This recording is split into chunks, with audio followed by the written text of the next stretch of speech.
Cougar Sports Saturday. It's complete. Another touchdown! Cougar Sports Saturday. A presentation of KSL Sports. Left wing for three. He got it again! BYU Sports Talk by Cougar fans for Cougar fans. Here are your hosts, Mitch Harper and Matt Baiamonte. On Utah's legacy home of the Cougars. KSL News Radio, 102.7 FM and 1160 AM. In 5 hours from now, the 265th meeting between the Utes and the Cougs will tip off at the Huntsman Center as members of the Big 12 Conference. And we've had a lot of great interviews today getting you ready for this big-time matchup, and that continues right now as we welcome on a man who knows this rivalry well. He knew it from the early days of recruiting when he spurned BYU. He knew it when he coached under Mark Pope for BYU. And then last year, he was anxiously watching on the Utah bench as they were clinging to life late in the Huntsman Center. Now he's back in blue under Kevin Young.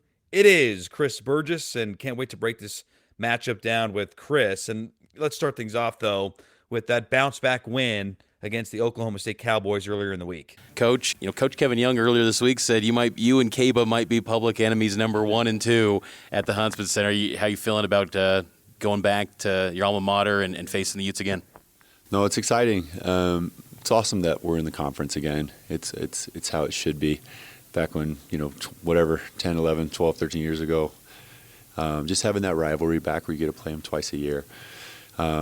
Looking forward to going up there, right? Like I have a lot of great memories there, a lot of tough memories there. But anytime you get a chance to go compete in an environment, a hostile environment, a rivalry environment, like you can get so much out of it. It's what college sports is about, and it's something that you miss when you're no longer playing.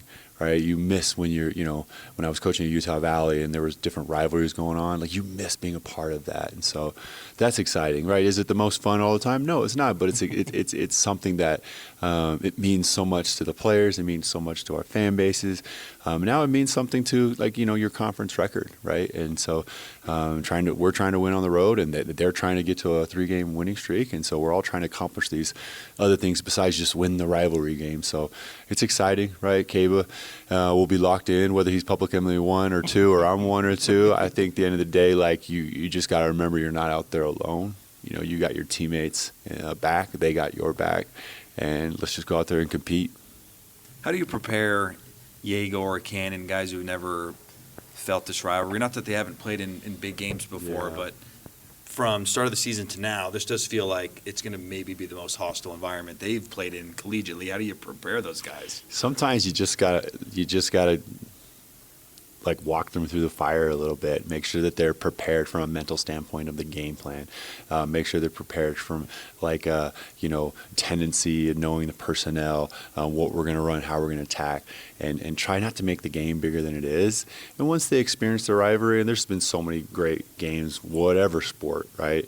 So then they'll learn from that moving forward when we play them later on this year on senior night, right? And so it's hard. You just kind of have to make sure they're prepared so that they focus, keep the main thing, which is do everything you can to win the game. What is that? You know what I mean? What is that? Well, it's the next thing, right? What is the next thing? Like getting back on defense, knocking down an open shot, making a play for your teammate, picking your brother up off the floor and falls. And if you can focus on that, that's really the only way you can go about it, because it means different to the Utah guys, right? Your Richies and your Trevins and your Downs that are not only from the state of Utah, but they played in the game, right? It is a little bit different. So there's nothing that they've experienced it, right? So there's nothing really we can teach Cannon and Yegor from that standpoint. They have to have an experience, but what we can get them to understand is it's going to be a great game. It's going to be a hostile environment. Let's stay together.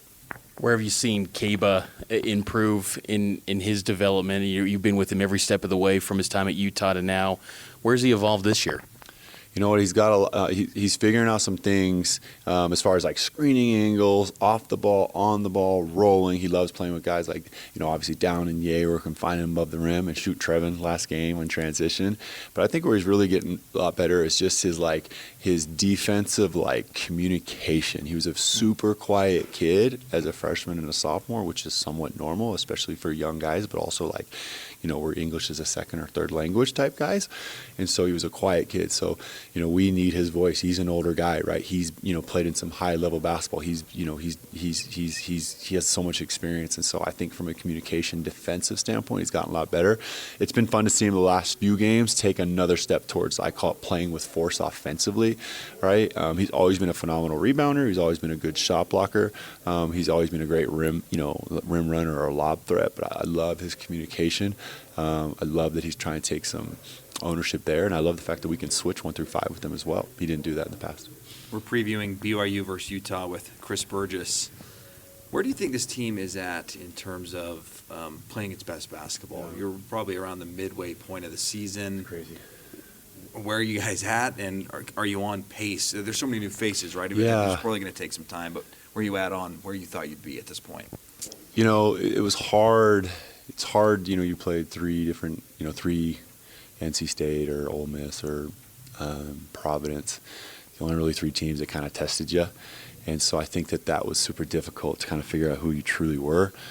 We're not as good as we think we are, but we're also not as bad as we think we are, and we're not far between, right? And so I think kind of where we're at right now is we're figuring out okay, what works end of game? Because that's something in our, some of our losses take away Houston and Providence, like our last 4 minutes or our end of game execution or our crunch time has not been great. It's just not been very good. And so why is that?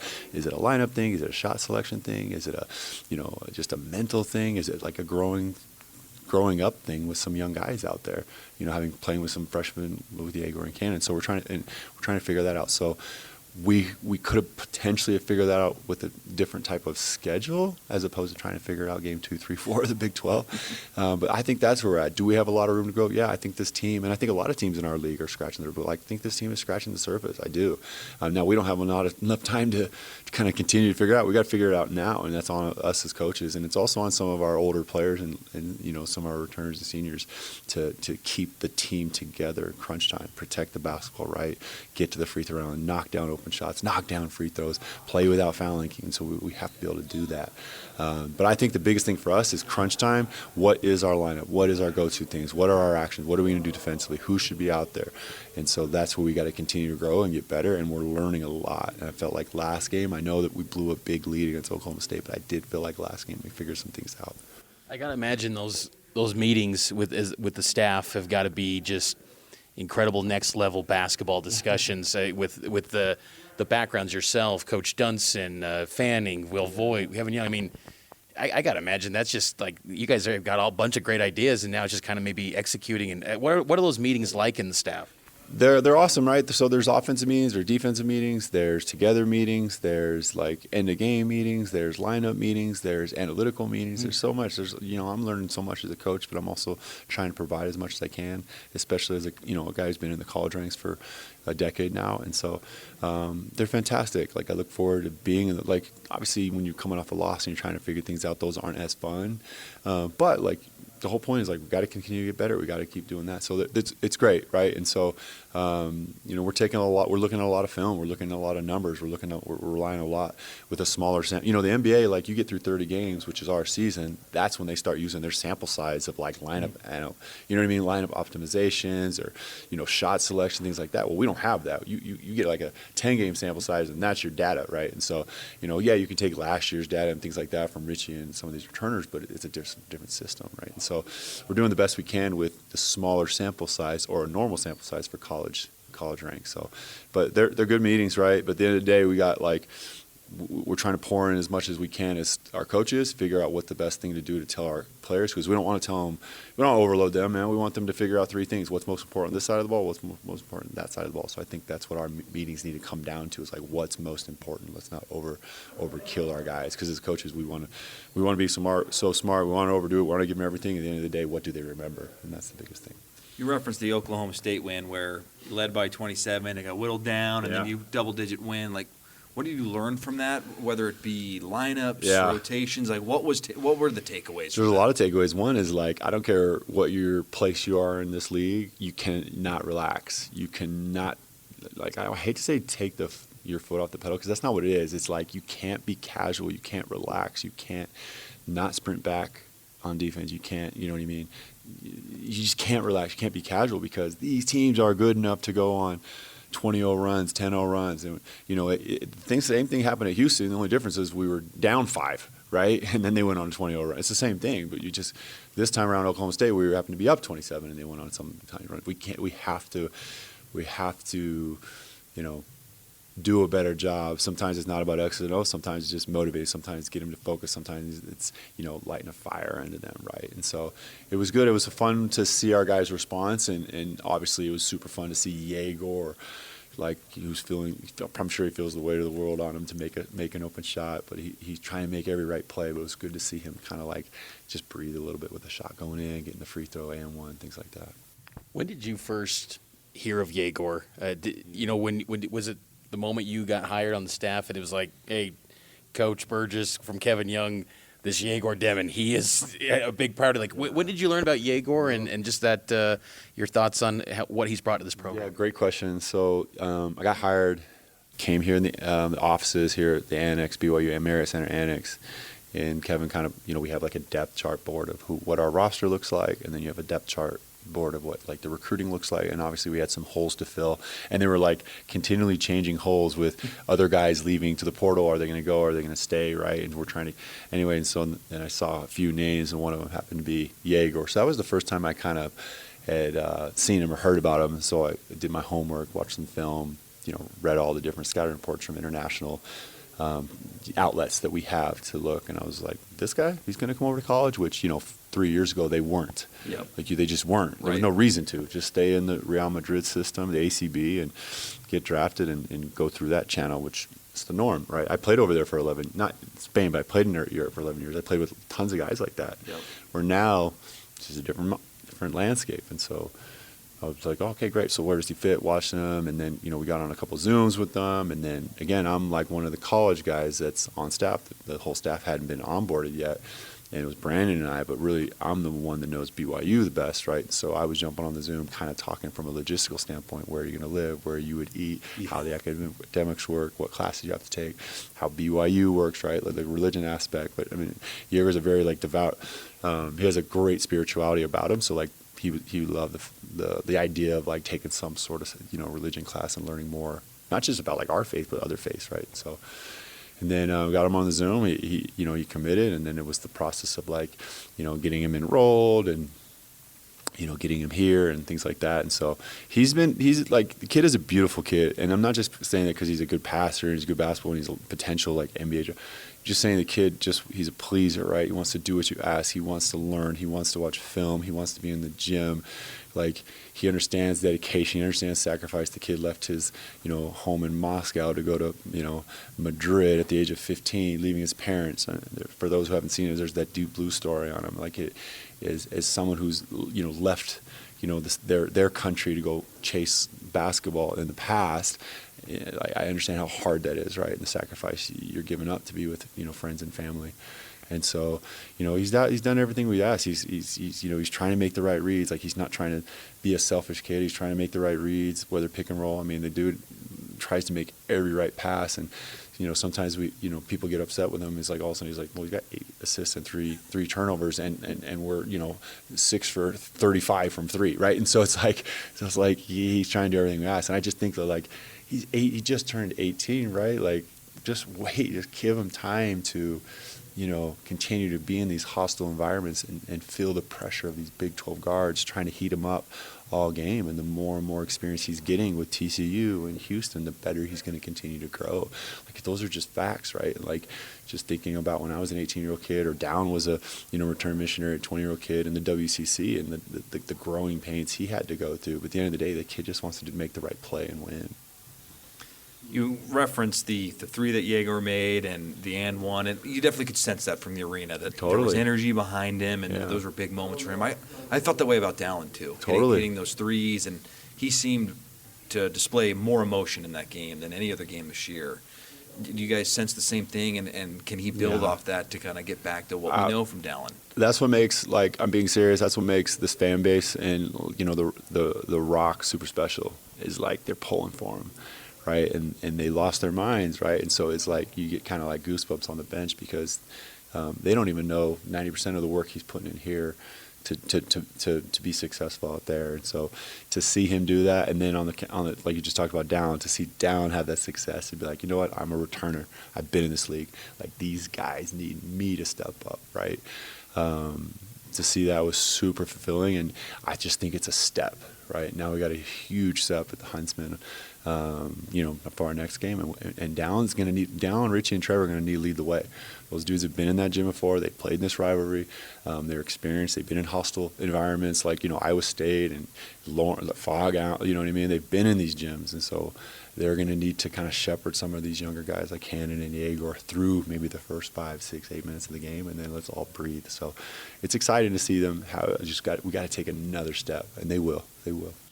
Pretty fun to hear those names in these settings in the Big 12, and you were part of, you know, these recruitments when they came here to BYU. When if you take us back to those recruitments, did you ever think that, you know, Richie could be a guy that, you know, could be atop an opponent's scouting report and have it be also in the Big 12, which you guys couldn't have known back then, but it's pretty cool right now. Well, we knew. I'll talk about Richie, right? We knew he was, when we were recruiting him. What was it, 2020? Yeah. We knew he had the potential to play in that type of level because, you know, Creighton was on him and different Pac-12 teams were on him, and I can't remember the full recruitment, but he had turned down a lot of schools because he just narrowed it down. But so I knew in Creighton, who's obviously a phenomenal basketball program, when they were, we knew he was a big-time player, and we knew we were recruiting the right guys. And if we can get this kid, you know, this kid has the chance to be a 4-year stud, right? Now, to see his, like, I think the style of play that, you know, first of all, he's taking a step every single year. He's always going to play hard. He's always going to, like, try to make the play. He's always going to attack the paint. But to see him now flying off screens and, you know, kind of leading us at TCU, trying, you know, willing us to try to win the game is pretty cool to see. He's everybody's circled guy, you know, on the scout report going in, and he's getting everyone's best defender, and he's still finding ways to figure this out, right? So, yeah, absolutely. And recruiting down, I would say the same thing, right? Like, there was Pac-12 teams on him, and I'm sure there were some Big Ten teams on him at the time, and so we knew we were recruiting the right guys. A few more moments with Chris Burgess. This has been great. Thanks for the time. Yeah, of course. And looking forward to the rivalry game. On the sideline, you're holding an iPad. Yeah. Talk me through that. That's new to me, right? You're used to the dry erase markers, totally. And the boards, but now you're holding an iPad. Yeah, so I love it. I love my iPad. So I have a number of things I've got going on. So there's obviously film, but what really the film is doing, my video coordinators and my GAs behind the bench are actually tagging a lot of clips. How many times are we getting to the paint? And then what is the outcome of that paint? And then how many times are we not getting to the paint, and what is the outcome, right? So, like, our goal is every offensive team, right, is to get to the paint, and then either score or spray out, right? And so I'm looking at that. I'm looking at, like, our shot chart. So I'm getting live feeds from this website that we're subscribed to, and it's in-game, and I'm getting our shot chart. How's our shot quality? Are we leaving at the rim? Are we getting to – we want to be rim in 3. Right, and then obviously Foose has some jump hook that's kind of considered a non-rim too. So we want to live, like, you know, I don't know how many. I won't give the percent, but we want to live 80% of our field goal attempts. We want to be at the rim or the 3. So I'm keeping an eye on that, making sure, like, I'm getting Kevin. Hey, Kevin, like, basically yes or no. We're settling or we're not, right? And so that's another thing I'm looking at. And then film. I can go back and see kind of the last play. Hey, like, what was the missed call, or what did we run there, or how'd they guard that action? Boom, I can hit my, you know, minus 10 seconds or whatever it is, and I'm looking at that. I'm a little bit too glued to it, but during timeouts of time, because I'm trying to go back and see and then give him some information, and I'm also learning what Kevin values in timeouts too, because our staff is pretty big, yep. And so, you know, I'm finding what he values, that he, you know, because he has 1 minute when he goes and talks to the kids or the players, and so I'm trying to see what he values, and usually it comes down to shot quality and paint touches. So that's the main thing for me, and I want to make sure I'm dialed in, that I'm giving the correct information. And it usually like, it's like when we went to Oklahoma State, when we played Oklahoma State, our paint touches were 80%, and then we're up 27, and it went down to like 30% during that run. Oh, wow. Yeah, and a lot of it was turnovers and Yep. whatever. So it was 30%, and so if you can consistently like, hey Kevin, I know this is like Captain Obvious, but we're not getting into the paint. But if I can back it up with data, hey, 30%, 30% of the time we're getting the paint touch. That's why they're on the run. Then there's a clear message of what the guys should be out there focusing on, right? And then the other thing I'm tracking is like our transition. Like we track like kick aheads, pass aheads. And so whether it results in a bucket or not, I'm not too concerned. I just, are we advancing the ball and playing fast, especially as a team in the altitude and teams come from sea level. We want to play fast. And so, our goal every media is to try to get 4 kick aheads, 3 to 4 kick aheads. So I'm also like tracking that. So I'm tracking little things like that. That's fascinating. It's fun. Yeah. It is a lot of fun, and Saturday night's going to be a lot of fun. And just last thing, Coach, do you feel like the emotions will be? I mean, obviously the players are going to play it out, but for you personally, will it be a little bit greater knowing that you were on that staff a year ago, and just will emotions be a little bit higher, and that is your alma mater? You know what? Love the place, love the staff. A number of us left, and so there's kind of a new staff, but Craig Smith is still was phenomenal to me. I got so much respect for him. I think he does such a good job. I think he cares about those players. He cares about winning. He cares about the right things. He's such a family guy. So I got a ton of respect for him, right? I've always tried to keep myself in check with the rivalry as best I can. I was super fortunate to play in what is arguably the best rival of all time, which is the Chapel Hill, North Carolina, and Duke. In my freshman year, the 1998 season, we went to Carolina, and I think it was 1 versus number 2. They were 1 and we were 2, or 1 flip-flop, and they had Vince Carter and Anton Jameson, Shaman Williams, Eddie Cota, and, our team had Elton and Trajan Langdon, Wojo, Chris Carroll, Shane Battier. We had a really good team, and so we got blown out. We got blown out. There's a highlight dunk on YouTube where Vince, it's the most famous missed dunk of all time, where Eddie throws it off to Vince, and Vince is like chins at the rim, and it's still like viral, right? And so we got blown out. And there's a scene too where, Steve Wojciechowski, who's, now a coach, is lighting us up on the bench. I mean, I was a 10 to 12 minute guy, right? But he's lighting us all up on the bench. And so I'll never forget this post-game locker room. We're just expecting to get lit up. Was like Coach K basically saying, like, we made the game bigger than it is. Like, we made this game bigger than it is. And he was like, I take responsibility for that. I'll make sure next time, no matter who we're playing, every game matters.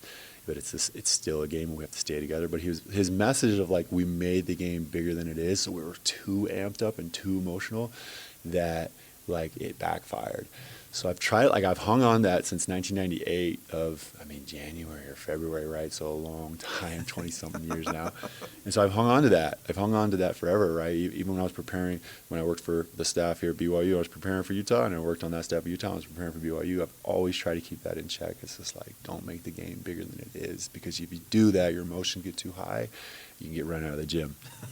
Great stuff, Coach. We always appreciate the time. Best of luck, and look forward to touching base down the road. Yeah, thank you guys. Appreciate it. There you go. A man who knows the rivalry well, Chris Burgess. And I'll tell you what Mitch, not a trump card, but, with the inauguration coming up soon, I had to work in the word Trump to this show. But what a guy, Chris Burgess. He's a tremendous guy, been on both sides. He looks better in blue, though, I must say. This guy looks better in blue. Just what an advantage for Kevin Young to have someone who coached these guys for 2 years. That is a significant chess piece in this matchup. It is. And, Chris Burgess, I love that story, too, about North Carolina and Duke and not letting it be bigger than it is. And sometimes, I'll admit, in the media – just like you feel the old school fights, the commentary. It's like it revs you up. You're just wanting to make this thing such a big deal, but you got to treat it as just game number 6 in the Big 12 20-game schedule. But still understand, though, the emotion. And I just think having that understanding of what it means to fans, what it means to the school, if you just understand that but still do your job, I think the rest will take care of itself, and BYU should be in a position to be able to take care of business, but easier said than done. They got to go make sure that happens, and Chris Burgess is going to be holding that tablet, helping out Coach Young and this BYU basketball team tonight. We got to take a timeout. On the other side, we'll get to more deep dive statistical player breakdown of BYU and Utah next here on Cougar Sports Saturday.